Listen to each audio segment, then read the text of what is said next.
Hi, I'm agronomist Greg Phillips, and welcome to my YouTube channel, those of you who hadn't been here before.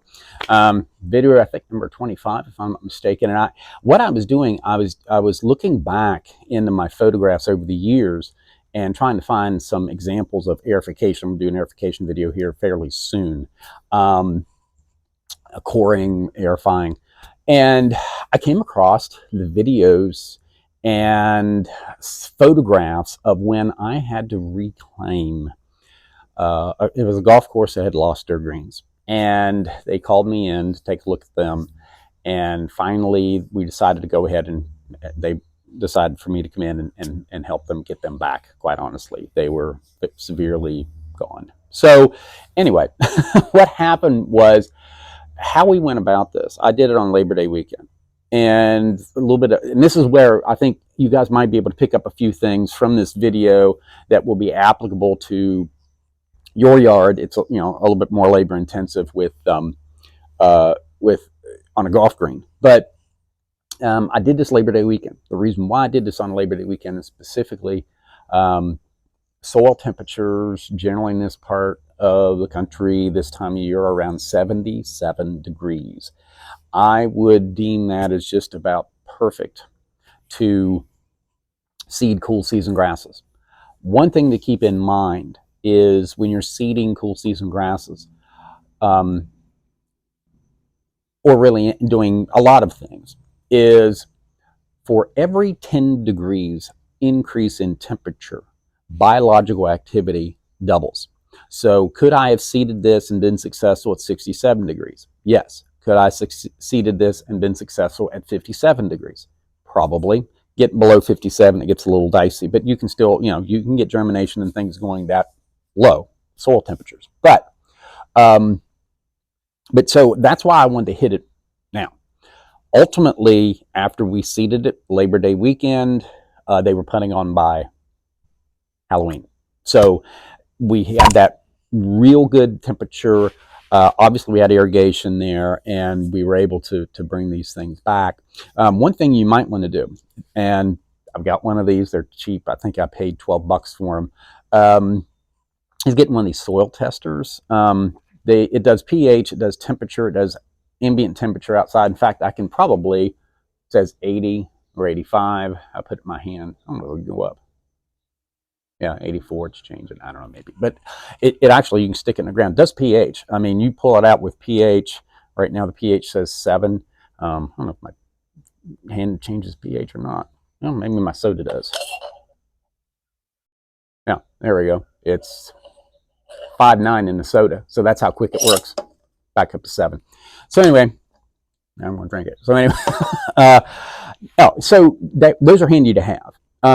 And it will give you an idea on soil temperatures, particularly in the spring when things are starting to heat up. Get your soil temperatures, get an idea when maybe things are going to start germinating and when they're not. So anyway, so without further ado, I'm going to go ahead and just kind of put in this video.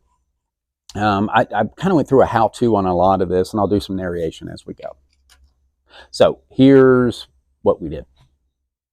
Yeah, just to give you an idea, this was, some of the green issues we've had. We had some disease as well on this. Told you how we dealt with this. This was probably one of the worst greens. Had some goosegrass, crabgrass in it. And here's yet another one. But just give you a vibe for sort of the before and what we had to deal with. Now there again, we're not in a reclamation situation. We're in an overseeding situation. So there was a decent amount of bent grass I wanted to keep. So I lowered the mowing height only 1/3 less than this mowing height that was established. Some folks say you can only take 1/3 of the leaf blade off. No, it's the established mowing height. So if you're mowing at 3 inches, you can go down to 2 inches. Okay, so anyway, that's what we're talking about, the established height. In addition, we had some cutworms out here, so I put out a pyrethroid insecticide, got the cutworms under control. We had some fungus. I went ahead and put a contact fungicide out, so that way those two things were taken care of for the new seedlings, and I have got something to work with here to where they are not coming into an environment with I've got insects and fungus working out here. So those are two things to consider. Now, you can go ahead and cut your grass shorter because you are introducing superior varieties, but if you want to keep a lot of it, take no more than a third leaf blade off. We cord aerified the greens after scalping. We did it in two directions, essentially coring the greens twice. The first coring was then harvested by a core harvester, removing all the cores from the first one. Then the second coring, we left the cores on the green, top dressing with sand to add some organic matter to our sand. Here's a better shot of the core machine that we were using. It's a deep tine core air fire. It takes a tine about 10 to 12 inches. For homeowners, it's a little dicey because you don't know if you're getting in utilities or not. I like to go down that deep just to try to get the roots as deep as I possibly can. Here's the top dresser we use. We essentially top dress prior to the second coring and then drug everything in. At that second coring, the sand thoroughly into the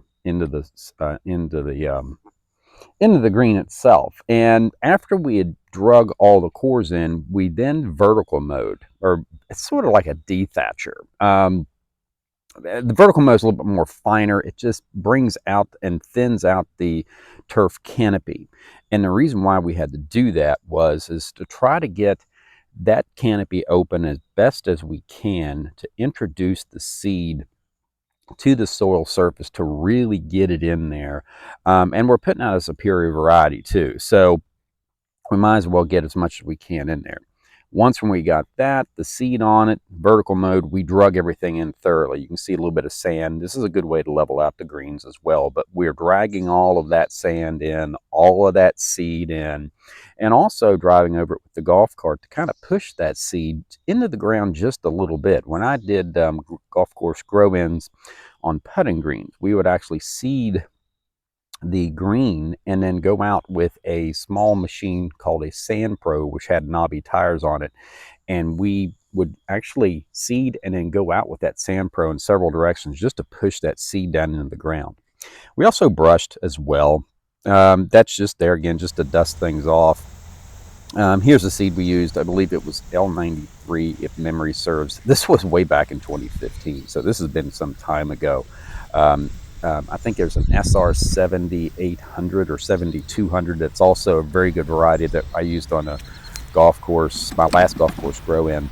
Just put it out with the spreader. It's not really hard to do. It's obviously an extremely fine seed.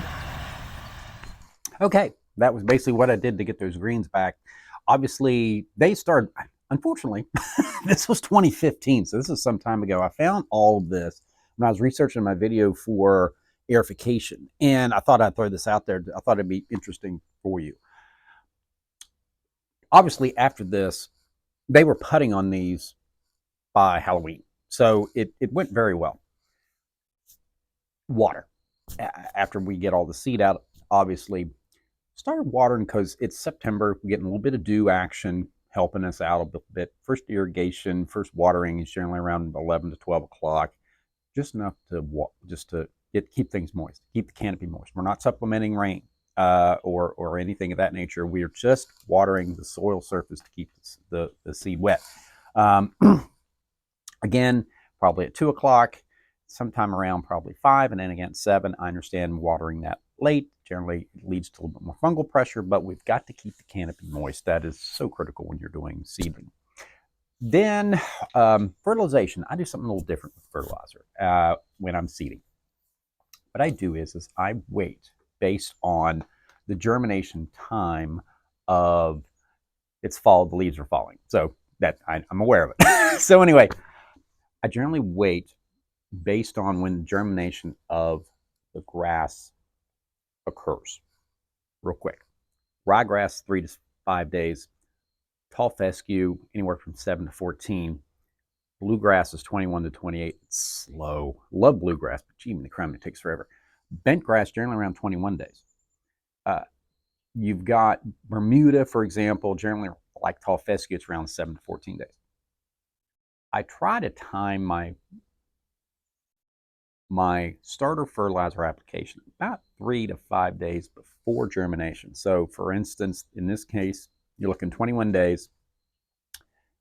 I likely went out probably on day 15 or 16 and put out my starter fertilizer. So the nitrogen would be there. Make sure my microphone's still working. My nitrogen would be there available for the seedling because it is so mobile. It actually will volatilize into the atmosphere. It'll leach down into the ground. It'll also run off a little bit, depending on the soil type.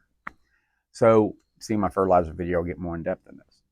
So that's why, and I generally like to use, in a grow-in situation, water-soluble fertilizers, quick release, ag grade. So I want that boom, that pop right off the bat. So if I wait, particularly with bent grass and bluegrass, just a little bit, because it's not absorbing anything until that root comes out of that seed. If I wait, I have more available nitrogen at that soil surface. If I would have put it out as soon as I put the seed out. Ryegrass probably doesn't make a difference. Tall fescue, wait a few days. So anyway, that's just what I do. Seems to work. So anyway, and you want to use a high phosphorus fertilizer. See my fertilizer video on that. Phosphorus is for seedling vigor. That's why we go out with high phosphorus fertilizer. Soil temperatures. This is really important. They contacted me in July. I said, we'll wait until Labor Day weekend to do this. The reason being is soil temperatures then around 77 degrees. They're actually very, very high. With cool season grasses, two things. Biological, may have said this earlier, biological activity doubles for every 10 degrees of increase. So probably around 77 degrees this was put out. Could I have had good success at 67? Yes, but it would have taken me longer to get this to come in and this to germinate. At 57, not so much, but at 60 degrees, which is sort of you don't want to seed prior or cooler when it's cooler than 60 degrees. There is an amount of stratification. I may do a video on that.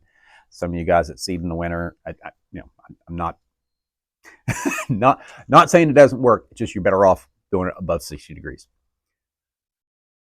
So it's better to wait until it's a perfect time to do that rather than rush it. Had an experience at Prestonwood Country Club outside of Raleigh, North Carolina. This is when I was in college. It was my first grow-in experience. Great experience. We had a crew there. That was 3 18-hole golf courses, very high-end golf course. There were some people who knew what they were doing. I learned a ton there. Plus, growing in those golf courses and doing all the green work and everything else is really, could not have had better college experience there. We seeded a green in July. And the reason why we seeded the green in July was because we had a little bit of construction delay. Hopefully we're getting it done in May. It didn't. It leaked into July. And we tried to rush it, try to get it open. And when you're in a golf course grow-in, they want it open now because, they want it open. Fortunately, we had the other golf courses that were open. But if you're really on a golf course that is a new one, they're not making any money until somebody goes out there and starts hitting the ball on it. And that's not going to happen until you get the grass on it. So you're really in a rush. But we tried. We put it out in July. Perfect irrigation, USJ spec greens. We obviously had people who knew what the devil they were doing. Had a lot of people who knew what they were doing. Couldn't get anything to come up till September. And granted, Raleigh's hotter, very hot. So, moral of that story is this. You're better off waiting for optimum conditions because you're going to waste money. If it does germinate, it's going to be stunted, and your percentage of germination is probably going to be reduced as well. So you're probably, even if you do get germination, you're probably going to follow up with another one. So now you're doubling your money, and you're not getting the results, and it's actually taking longer. My opinion is if you wait for optimum, let's say the guy went out earlier, and you waited to optimum conditions, you're going to catch up to that guy pretty quick. And you're going to surpass him because his grass is going to be stunted. There's going to be a lower percentage of it that is germinated. and you're going to, and because you put it out at the right time, you're going to catch up to that person, and you're going to surpass him and actually have a better result at this, 3 weeks afterwards. You're going to catch up to this guy and surpass him, waiting for the proper time. So just keep that in mind. Now, I said biological activity doubles every 10 degrees. Once you get above 85 degrees, things start slowing down. So there's a little bit of a bell curve there. So don't think, well, 90 is great. No, it starts slowing down about 85 degrees. That's ambient. That's ambient air temperature. Above 85 degrees, things start slowing down. The hotter it gets, the more your grass shuts down, even warm season. So keep that in mind too. I did put out a fungicide. I put out contact fungicide. It's an Ipidion product, 26 GT. It's sort of a golf course standard. It is a contact fungicide. Another standard is Daconil, chlorothalonil product. That's probably one of the most popular contact fungicides that's used in the golf industry. There's not a whole lot of it, either one of those two, out there available from homeowners. There again, if you see my fungus video, most of them are DMI fungicides and systemic fungicides. So, keep that in mind. See my family of, I've got a video on fungal resistance. See my video on that, and you might get some families. Or if you have any questions about a good contact fungicide, leave it in there. I'll try to look up something from you, because most of what's rattling around in my head, off the top of my head, usually golf courses have, and it's usually in the volumes like it's enough to last you for about 3 or 4 years. And you don't want to need that. So I'll try to find something for you if you need it, a good contact fungicide, if you're in that situation, you're seeding into active fungus. So be happy to do that for you. So anyway, put that out. Also put out an insecticide. I had some cutworms. I used a pyrethroid, which is good for surface feeders. So, that was important. I didn't have any grubs, so I didn't have to go out with there's 2 good ones for grubs. The Grub Bio Advanced product and Dilox and they're essentially the same active ingredients. I think it's triclopyr. I can't remember off the top of my head. But anyway, Dilox, Grub Bio Advanced, same product. Got a watered in 1/2 inch. That's good for grubs, particularly in the fall, really in the spring too. Meg, you should be putting some of that stuff out. Some of you guys down south maybe a little earlier than that. So anyway, just be aware of that. That's a good knockdown if you're having any grub issues. So anyway, again, it kind of gives you an idea of what I did and how I got these reclaimed, and some ideas on how to reclaim your own yard if you're having some difficulties. And I also have a a video on overseeding that also can help some of you folks in both warm and cool season. From you warm season guys, you're going to have to do that in the spring. Cool season guys, ideally do it in the fall. You can also do it in the spring too, but it's better to do it in the fall. So it has that, says matured, and it can go through essentially the fall growing season, and again the spring growing season before it gets into the stress of summer. That's ideal, but not a big deal. You can usually do pretty good doing that into the spring. So anyway, if you subscribe to the channel, you will get notifications of when I do videos, and I generally keep them pretty topical, on point, time of year. You get a notification, weed control or insect control or fungal control, and you'll get these little notifications. It might be something you might want to be thinking about, something you may be dealing with, or just a heads up of something you may be seeing in the future. And it's kind of a little bit of a calendar thing. So if you subscribe, you'll get a little notification. If you're interested in the video, click on it and watch away. So anyway, like and subscribe. Really appreciate you all, the feedback I'm getting, and we're almost up to 1,000 subscribers, and I've really only been at it for 3 months, so that ain't too bad. Appreciate the feedback and everybody's nice comments. I'm agronomist Greg Phillips, and thanks for watching.